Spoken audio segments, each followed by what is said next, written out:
Hi guys, TotallyDubbed here, aka Chris, and I'm here with my beautiful girlfriend Laura. Hiya. And today we're going to be reviewing the Oaxis Timepiece. Now the reason Laura's here, other than actually making the video a lot more beautiful than it would be, is the fact that she's actually been wearing the Oaxis Timepiece on a daily basis.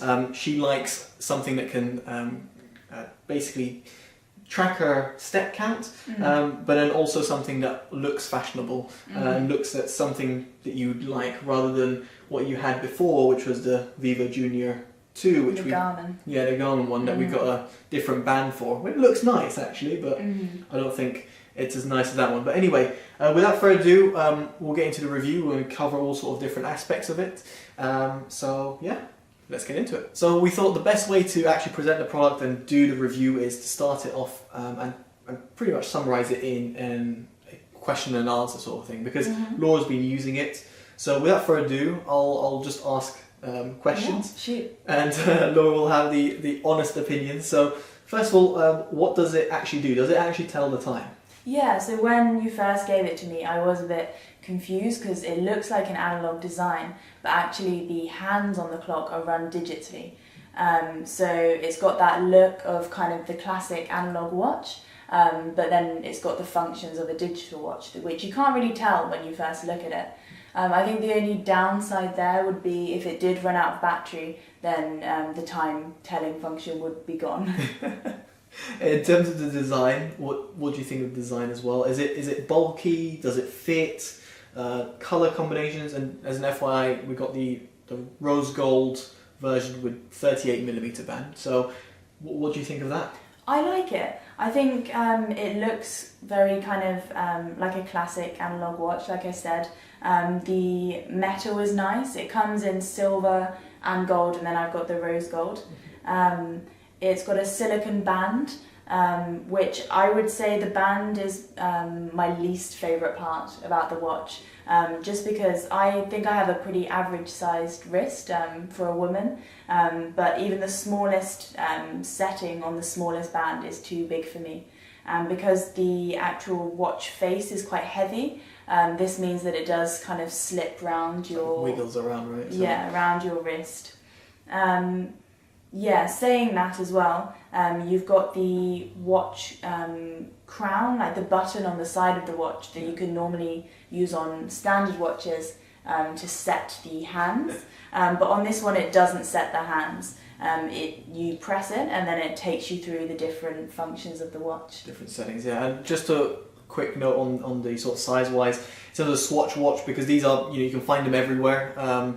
If you go into store, you'll be able to actually try it. So I use it in sort of like the fourth from the tightest setting on this Swatch watch, and for me I had to use it on the second to last, third to last, and I would say again medium, maybe a smaller medium-sized wrist for a male. So just giving you an idea that the 38mm, even though it should be the tightest and smallest one, it is quite big. It is quite big. So in terms of the functionality, you just want to walk us through what the functionalities are in terms of step counter and what they do? So all the functions on the watch are via the app, so you can kind of customize, say like your target step goal for the day on the app.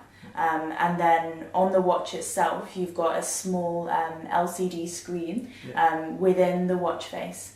And when you press through the button on the side of the watch face, it takes you through the day of the week with the date and the battery life.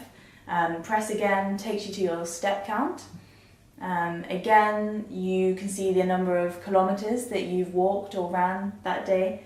Then you can see your calories, if that was something that would interest you. And then you get to the heart rate setting, which I think is my personal favourite because it's something a bit different. Obviously, it's not a medical device, so you wouldn't use it for accurately monitoring your heart rate. But I think for someone who just wants kind of a rough estimate, it's pretty good. I used it yesterday when I went out on a run, and I think that's quite a fun thing to do. I would say because the band is quite big, maybe it's not as accurate with the heart rate, and that would be better if the band was tighter. But yeah, I think all in all the functions are really good. It's also waterproof, up to 30 meters. So you don't need to worry about it getting wet in the rain. If you want to take it swimming, you can do that. And something I haven't really used is the sleep tracking function. I used it one night, and it basically, you can see on the app once you've woken up in the morning, if you've worn the watch in the night, your time in deep sleep and then in light sleep. But I think like it doesn't really tell you much. I know with some watches and some apps you can get kind of the percentage of overall sleep that you've had and how much quality sleep you've had, whereas this doesn't tell you the quality of sleep, it just tells you the duration and light sleep and deep sleep. And then what about its battery life? Really good. So I think we charged it about a month ago and it's still not even at half battery.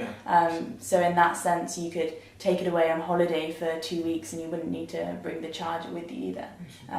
And I'm sure you'll show the charger itself. The charger itself, a little small cradle, plug it via a USB to your wall or to a computer or something, and it'll just charge it overnight. So it's pretty quick and pretty easy to do.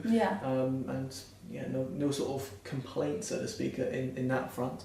Other than that, in terms of your overall opinion of it, what do you think? Is it something that you'd wear at work? I mean, I know you've been wearing it, but would you wear it, obviously taking away the testing element of it, and also would you wear it, let's say, on a night out if you wanted to wear your dress and go out? Is that something you'd do?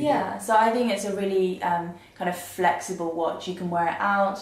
I will continue to wear it to work. I think it looks attractive, but it's also got the functions that we spoke about. I really like it.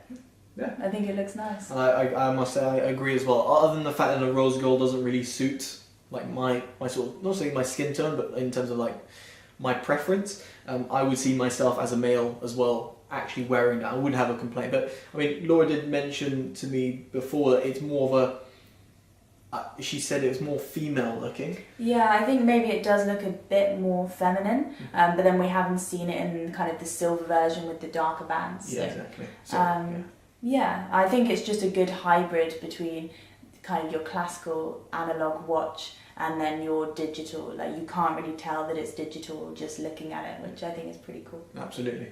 Well, that's pretty much it. We're going to wrap it up there. So hopefully you enjoyed this review. Give a like for Laura. And thanks for having me. And yeah, if you've got any questions, be sure to ask them in the comments below. We'll try and answer them. And check the description for all the links so you can see this. It's on Kickstarter. I think it came in at around the normal version, 38 band without the rose gold, is around $100 odd, which translates to around 70 odd pounds. But that's on Kickstarter and that's finished now. So therefore, it's a lot more expensive, so do bear that in mind. In terms of its price tag that it comes in at, I don't think there's many watches out there that kind of have that sort of hybrid sort of look to them. All of them have this sort of design that, you know, they look like a watch, not too thick or too like bulky and what have you. So it's a nice sort of hybrid. But would I spend, or would we spend $540, which is one of the ones that says a retail price for the rose gold? I think that's probably not. Yeah, it's too expensive at that price. So just depends on what price you can find it at and what market as well. Obviously US, UK import charges and what have you. So bear that in mind. If you find a price and you want to ask us, do you think it's worth it at X price? Just feel free to let us know in the comments below, and we'll be sure to answer. All right, guys. I've been Totally Dubbed, aka Chris, and it's been Laura. And take care. Bye bye. Bye bye.